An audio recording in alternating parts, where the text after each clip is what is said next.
guys. So today we're going to read Jack and the Beanstalk.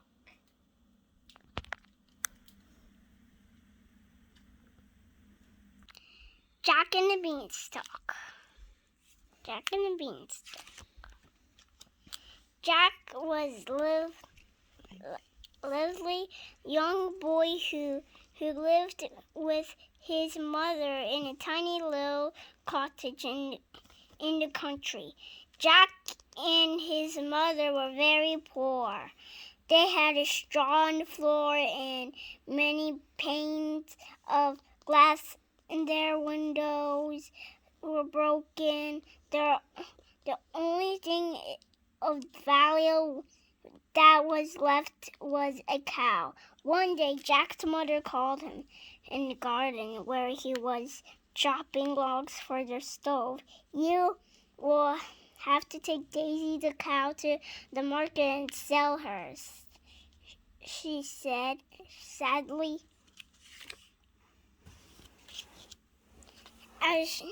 As Jack trudged along the road to the market, he met a strange old man.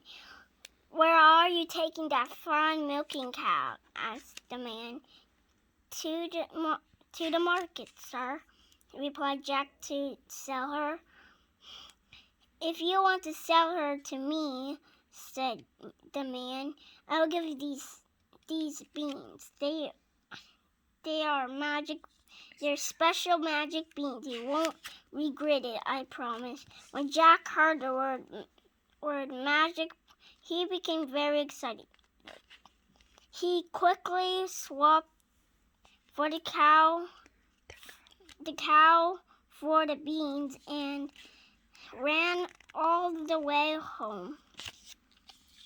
Jack rushed to the cottage door. "Mother, mother," he called, "where are you?"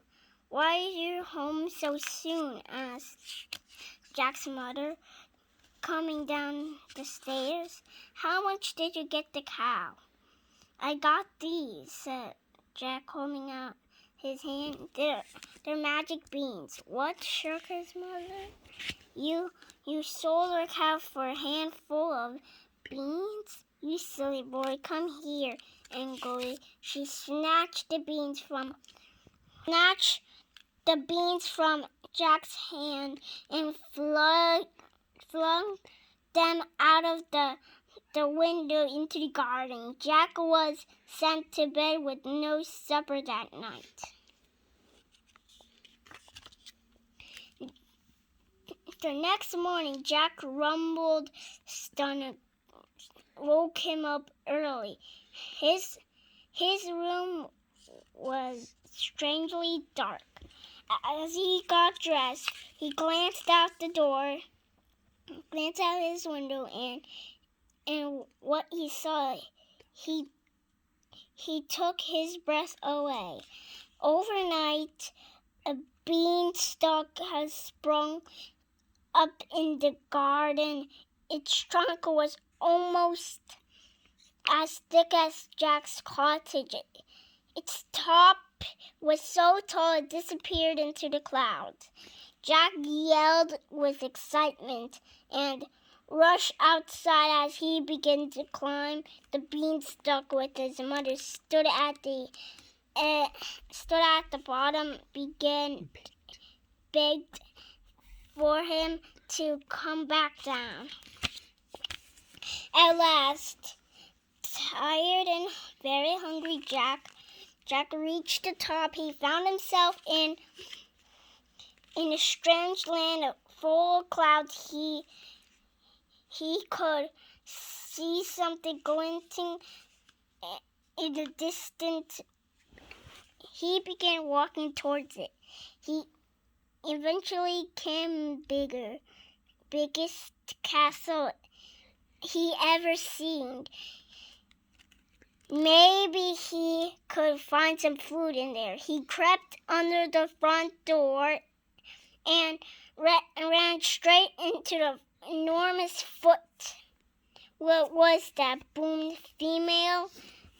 What was that? Boomed female's voice, with the whole room shook Jack found himself looking into a huge eye. Suddenly he whisked into the air by a giant hand. "What are you?" roared the voice. "I'm Jack," said Jack, "and I'm tired and hungry. Please, can you give me something to eat and place to rest for a while?" The giant woman was a kind old lady and took pity on the tiny boy. "Don't make a sound," she whispered. "My husband doesn't like boys and will eat you if he finds you." Then she gave Jack a crumb of warm bread and a thimbleful of hot soup. He was just finishing the last drop when the woman said, "Quick, hide in the cupboard. My husband is coming." From inside the dark cupboard,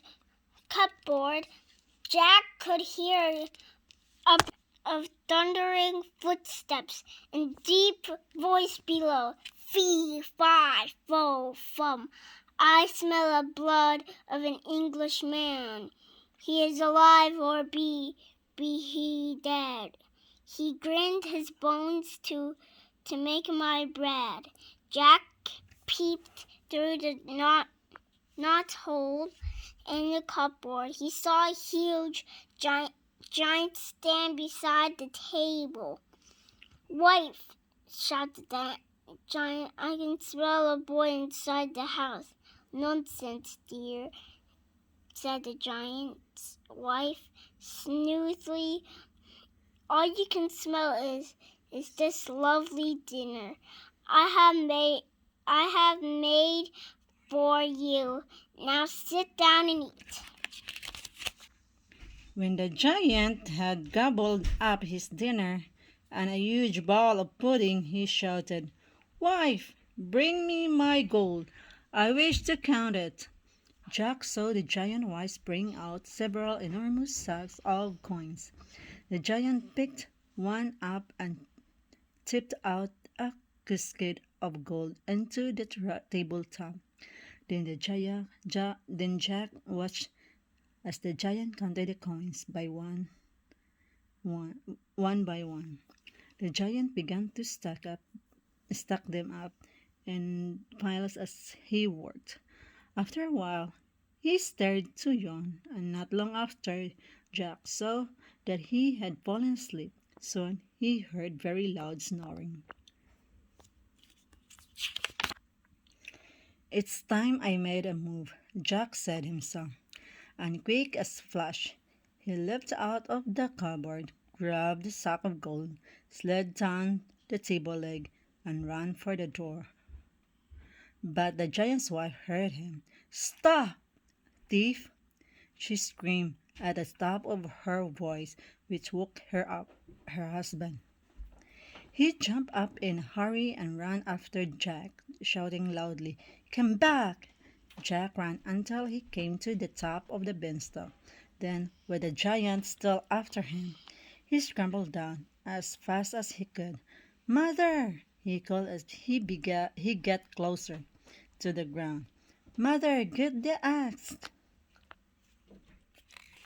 By the time Jack reached the bottom, his mother was there with the axe. She quickly chopped down the beanstalk, and with the giant came crashing down with it. He never got up again. Now they had the gold. Jack and his mother were very rich. They wouldn't have to anything worry about anything ever again. They lived happily ever after. The end. Hope you enjoy my story again. Bye bye.